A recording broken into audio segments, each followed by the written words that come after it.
Good day, colleagues, fellow researchers, the audience and organizers. Today we present an introduction into our study titled Processing Complex Interior Construction Problems, a Critical Reflection on Past, Present, and Future Learning.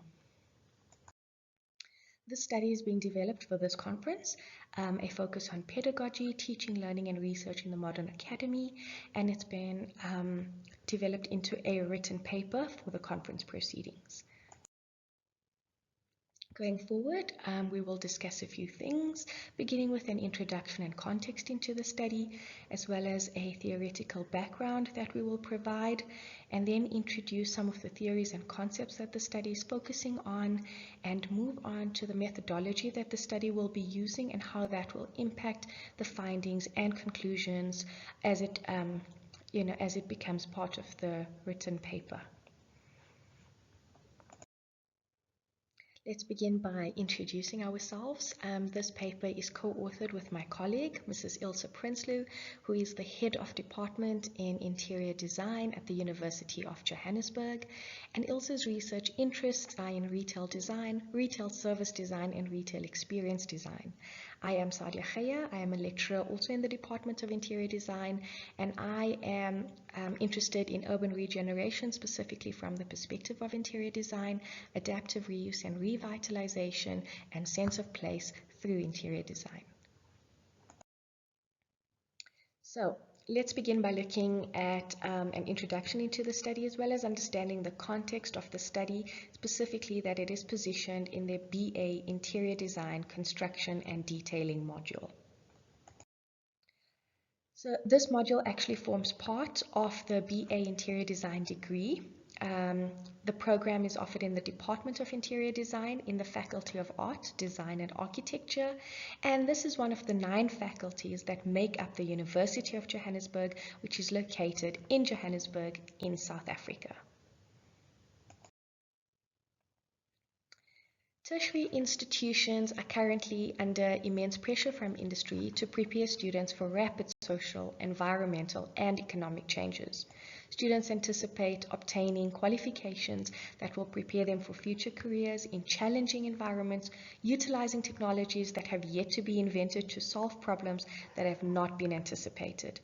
The COVID-19 pandemic highlighted the need for investing in technologies and techniques to increase teaching efficiency, and similarly the necessity to adapt to the new normal and the push of the 4th Industrial Revolution are causing rapid changes in technology, industry, and societal patterns and processes.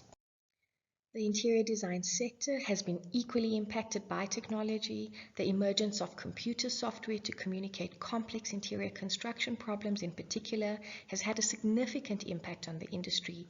Students who graduated 10 or 20 years ago have had to adjust to changing technologies. Because of the technology and ease of access to information introduced into tertiary institutions' curricula, it is reasonable to assume that the process used by older students to solve complex interior construction problems would be different from that used by students in tertiary institutions today. Considering the processing of interior construction problems, what information, skills, attitudes, and values did prior generations of interior design students employ that are different from today's students?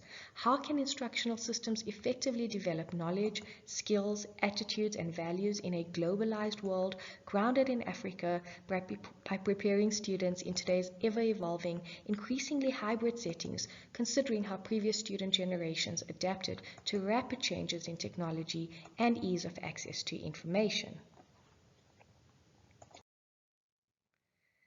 Educators are under increasing pressure from industry to provide students with qualifications to prepare them for the rapid changes in social, environmental, and economic environments. Moreover, advances in artificial intelligence and machine learning, robotics, biotechnology, and genetics have accompanied significant changes worldwide. Tertiary institutions aim to effectively produce graduates who have the skills needed to participate meaningfully in the workforce. In doing so, it necessitates a strategic approach to prepare graduates who can think creatively and critically and have broad perspectives in cross-cultural knowledge. Interior design education is no different. The combined impact of globalization, information, communication, technology, and the knowledge explosion has led to drastic changes in the built environment and the existing issues that face interior design instructors. Students anticipate obtaining qualifications that will prepare them for future professions that will require them to use technologies that haven't been produced yet to solve challenges that haven't been identified yet. Therefore, it has become necessary to adopt new teaching design strategies to accommodate these changes and meet the demands of the future interior designer. The traditional interior design studio setting offered students a constructive learning environment that facilitated creative problem solving.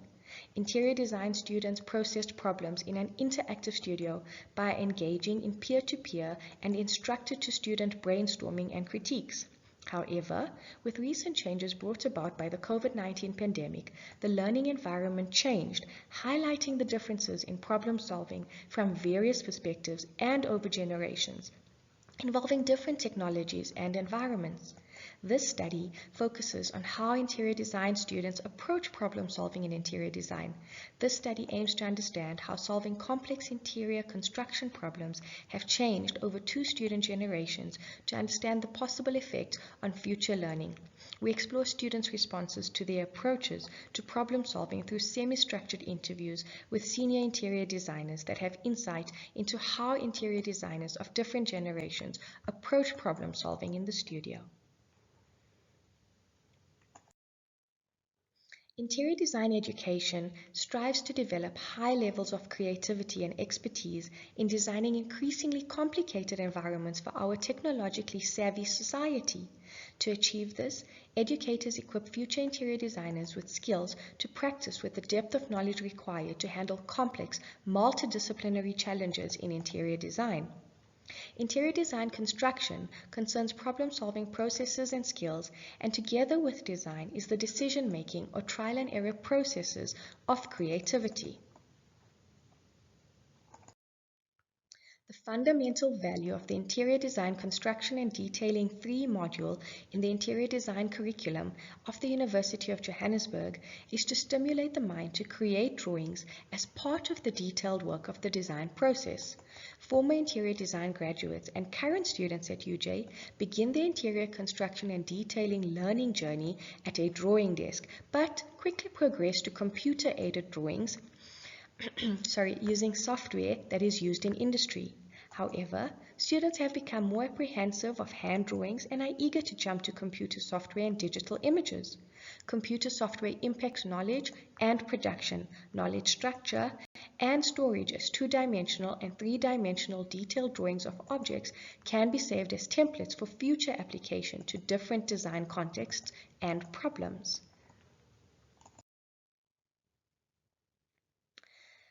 I will now introduce a little bit of a theoretical background in terms of the theories that we're looking at, specifically talking about transfer of learning, problem solving, and design thinking. The effect of particular types of instruction on the type of learning is referred to as transfer of learning or transfer of training, where transfer describes the type of instruction designed to teach students how to apply learned knowledge and skills to different contexts. The transfer of learning describes the core of problem-solving, creative thinking, and other high-level mental processes such as invention and creative output. Furthermore, transfer of learning refers to the economic source of learning, as it could either effectively reduce or significantly increase the time and energy spent on learning new knowledge and skills.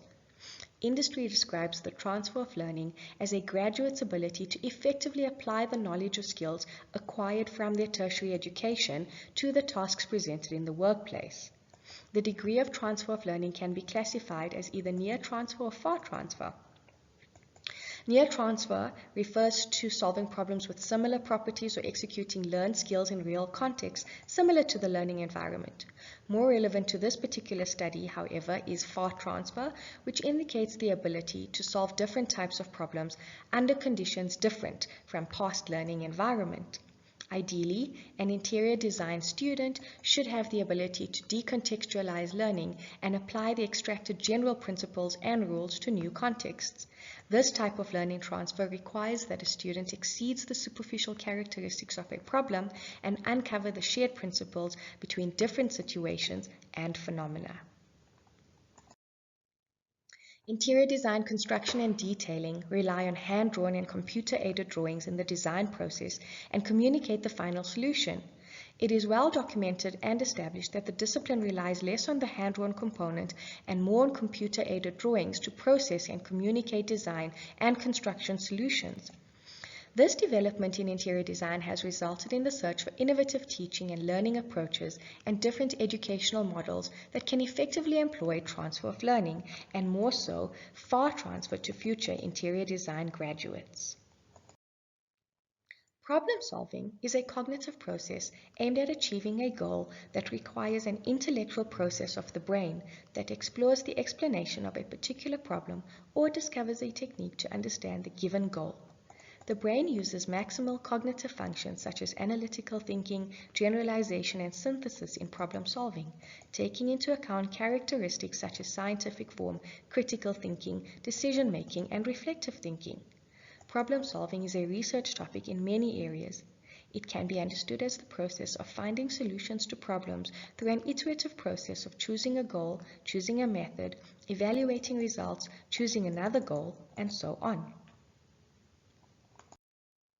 Interior construction problems in a studio are not routine and are often very ambiguous. Therefore, the search for solutions should be creative and varied on an individual basis, bringing an overlap between the definitions of creativity and problem solving in this context. When it comes to design problems, creativity and problem solving are actually perfectly interwoven concepts. Knowledge alone is not enough to solve a problem, and students require problem solving, creativity, innovation, metacognition, and communication to survive as future interior designers. Contrary to rational problem solving that focuses on critical thinking, design thinking emphasizes problem solving creativity and critical thinking. The design thinking process uses discovering, explaining, and creating ideas to explore or expand the problem, and then uses the prototyping, experimentation, and feedback cycle to refine and develop ideas and to reduce the problem. The theoretical basis of design thinking comes from disciplines that include engineering, social science, design, and similar that try to develop better or alternative solutions to problems, especially difficult or poorly shaped problems. Theorists believe that rational problem-solving methods alone can't solve all problems, and that design thinking or human-centered design is a more feasible way to solve complex problems, especially when the problem or the solution is unclear. Research indicates that using design thinking to solve problems can identify opportunities, seize them, and implement change and innovation. I will now continue to introduce some of the theories and the concepts that our study is looking at, specifically looking at 21st century interior design graduates and current and future interior design education.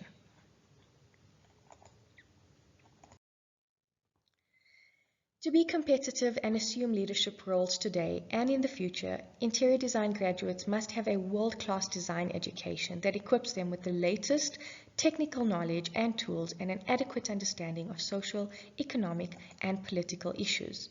These graduates should equip themselves with the necessary capabilities of information, knowledge integration, idea generation, and most importantly, problem solving and design thinking skills to keep up with the rapid changes of the 21st century. They are also expected to operate in international and multidisciplinary teams and to have a global perspective, as well as be culturally and linguistically fluent in an increasingly global workplace. Moreover, industry demand graduates with a thorough understanding of technical knowledge based on the design principles. They should demonstrate critical, analytical, and creative thinking skills and the capacity to apply this knowledge in real-life situations and professional skills that enable them to perform effectively at work. The capacity to apply design knowledge to real-world challenges is the most critical quality desired by industry, since these graduates are expected to address challenges involving complex and ambiguous systems holistically and using creative problem-solving skills. On the other hand, interior design qualification requirements are regularly examined and changed by relevant authoritative bodies through a practice and education relationship. However, with each modification of these standards, the breadth and depth of necessary content grows significantly without a corresponding reduction in existing content. For example, in the mid-1990s, computer-aided design or CAD became a required skill, although there was no commensurate drop in manual drafting proficiency. Educators employ various techniques to address the growing demand for content in the 3 to 4 years available to reach all the competencies for an interior design qualification.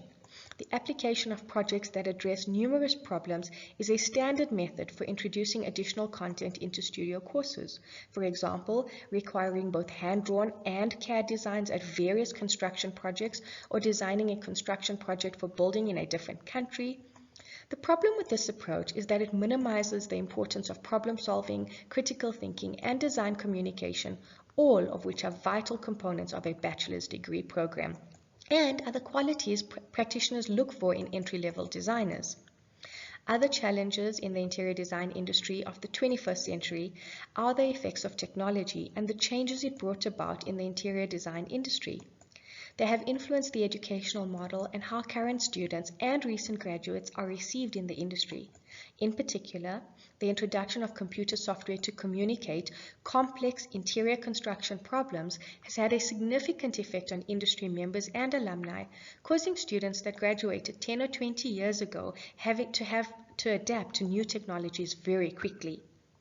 Owing to the development in the types of technology interior designers use and the ease of access to information that was introduced into curricula in tertiary institutions, it can be reasoned that the process used by the older student generation to solve complex interior construction problems would be different from the process that students in tertiary institutions use today.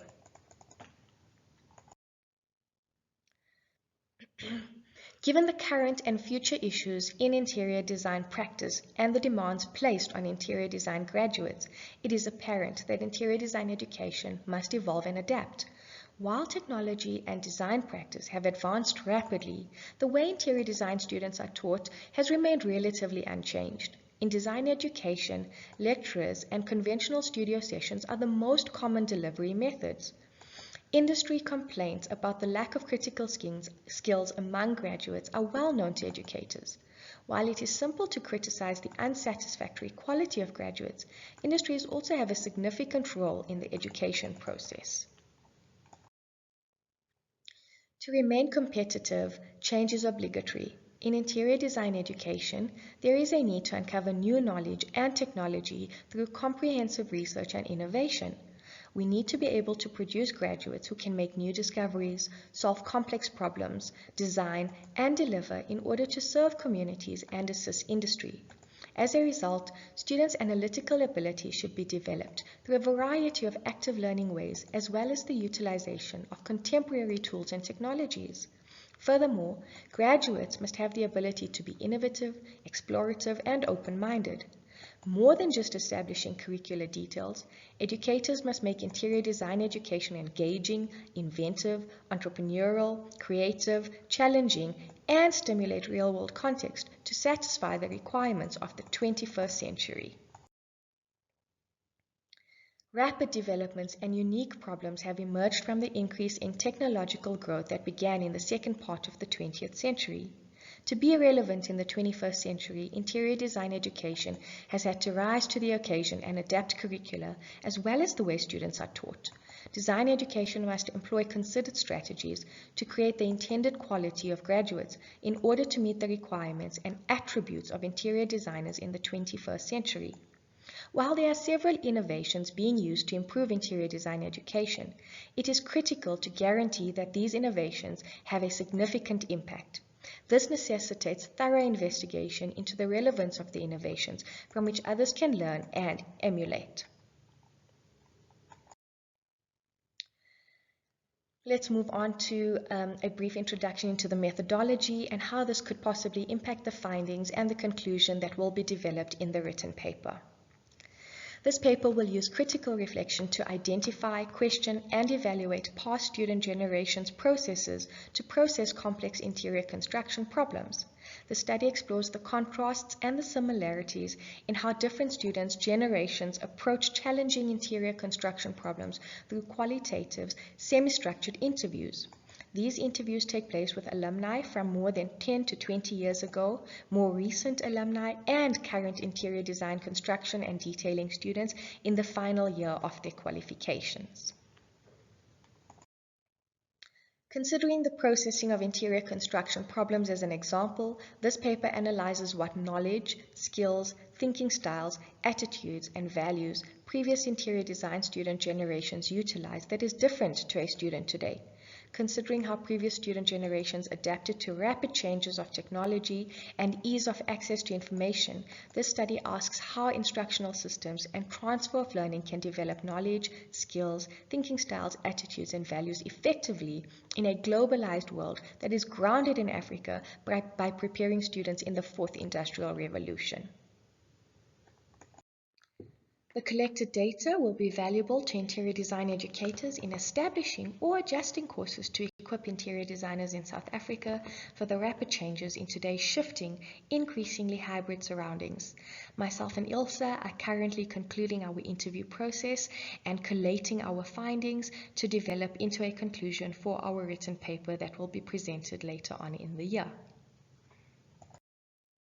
Thank you very much. We sincerely hope that you enjoyed our presentation. If you have any questions or feedback, our email addresses are up on the slide, and we just want to wish everybody an enjoyable conference and hope that everybody takes something valuable from it going forward. We conclude by just presenting some of the sources that were used in our presentation today, as well as will be used in our paper going forward. Thank you very much.